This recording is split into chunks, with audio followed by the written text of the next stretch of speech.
یہ عورتیں گلی گلی نعرے لگائے پھرتی ہیں آزادی مارچ کی، ہماری جسم ہماری مرضی ہے، تمہارا جسم تمہاری مرضی کیسے ہو سکتا ہے؟ یہ خدا نے تمہیں جسم دیا ہے اور خدا کی مرضی اس پہ چلے گی۔ ارے کہتے ہیں کہ ہمارا ملک پاکستان ہے اور یہ سب کو یہاں پر رہنے کا حق ہے۔ تمہیں کیا پتا یہ پاکستان بنا کیسے ہے؟ یہاں پر کتنے لاکھوں آدمیوں کی قربانیاں ہیں، کتنی ماؤں کے یہاں پر جو ہے وہ سہاگ اجڑے تھے، کئی بہن بیٹیوں کی عزتیں جہاں پر لوٹی گئی، پھر جا کے ملک پاکستان وطن عزیز جو ہے وہ اسلام کے نام پر بنا، اسلام کے نام پر قائم ہوا، اور آج کہتے ہیں کہ ہم اس کو سیکولر بنانا ہے، اس ملک کو ہم نے اس ملک پر جو ہے وہ اپنی حکومت کرنی ہے اور یہاں پر بے پردگی اور بے حیائی کو عام کرنا ہے۔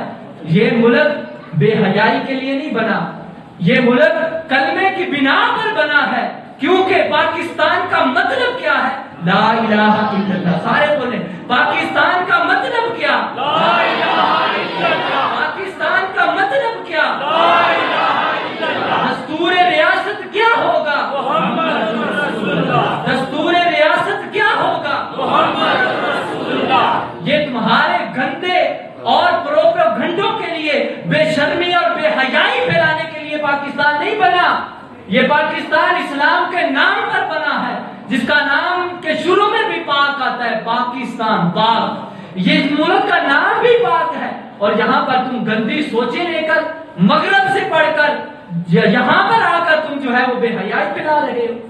کسی نے کیا خوب کہا نا کہ یہی سبق دیتا ہے ہمیں ہر شام کا سورج، یہی سبق دیتا ہے ہمیں ہر شام کا سورج، اگر مغرب کی طرف جاؤ گے تو ڈوب جاؤ گے۔ دیکھو سورج مشرق سے طلوع ہوتا ہے تو جب مغرب میں جاتا ہے تو غروب ہو جاتا ہے، ڈوب جاتا ہے۔ فرمایا ایسے ہی اگر تم مغرب والوں کے پیچھے لگو گے تو تمہارا ایمان ڈوب جائے گا، تمہارا عقیدہ ڈوب جائے گا۔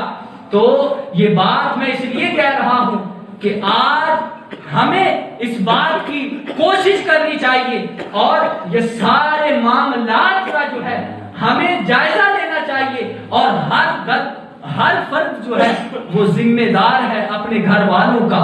اور حدیث مبارکہ میں ہے، نبی کریم صلی اللہ علیہ وسلم نے ارشاد فرمایا کلکم راعٍ، فرمایا تم میں سے ہر بندہ جو ہے وہ نگہبان ہے، وہ محافظ ہے، اور فرمایا وَكُلُّكُمْ مَسْئُولٌ عَنْ رَعِيَّتِهِ، تو تم میں سے ہر بندے سے سوال کیا جائے گا، پوچھا جائے گا، تمہاری رعایا کے بارے میں، تمہارے گھر والوں کے بارے میں پوچھا جائے گا۔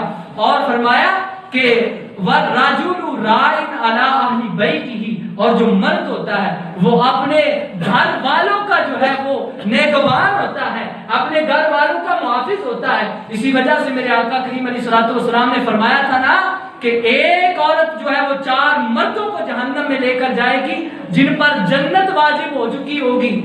کیوں لے کے جائے گی؟ اسی وجہ سے فرمایا کہ مرد گھر کا حاکم ہے، گھر کا محافظ ہے۔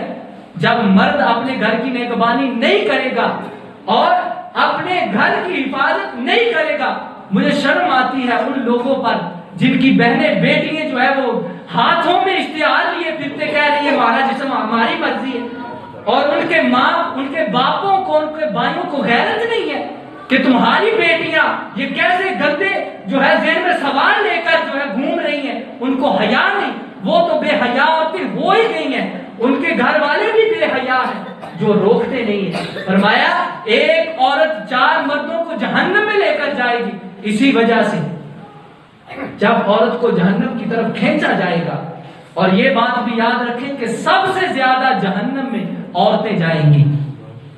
جس وقت جہنم میں اس کو لے جایا جائے گی، کہے گی مولا مجھے تو جہنم میں لے جایا جا رہا ہے لیکن میں ایسے جہنم میں نہیں جاؤں گی، استغفر اللہ، میں 7 اوروں کو بھی لے کر جاؤں گی۔ کہا کیوں لے کر جاؤ گی؟ کہے گی مولا میں گناہ کرتی تھی، میں بے حیائی والے کام کرتی تھی، میرا باپ مجھے روکتا نہیں تھا، میرا بھائی مجھے روکتا نہیں تھا، میرا بیٹا مجھے روکتا نہیں تھا، میرا خامد، میرا شوہر مجھے روکتا نہیں تھا، یہ بے حیا میں ان وجہ سے ہوئی، اگر وہ مجھے روکتے تو میں رک جاتی، میں باز آ جاتی، تو پھر اللہ فرمائے گا ان چاروں کو بھی پکڑو اور جہنم میں داخل کر دو۔ تو اسی لیے کہا کہ تم میں سے ہر بندہ اپنے گھر کا محافظ ہے، نگہبان ہے، اور ہر بندے سے پوچھا جائے گا، اور مرد اپنے گھر والوں کا نگہبان ہے۔ اور فرمایا والمرأۃ راعیۃ علی بیت زوجہا وولدہ، اور فرمایا عورت بھی اپنے گھر کی نگہبان ہے، گھر کی محافظ ہے، اپنے مرد کے پیچھے اپنی عزت کی محافظ ہے، اور اپنے گھر کی حفاظت کرنے والی ہے، اور اپنے بچوں کی حفاظت کرنے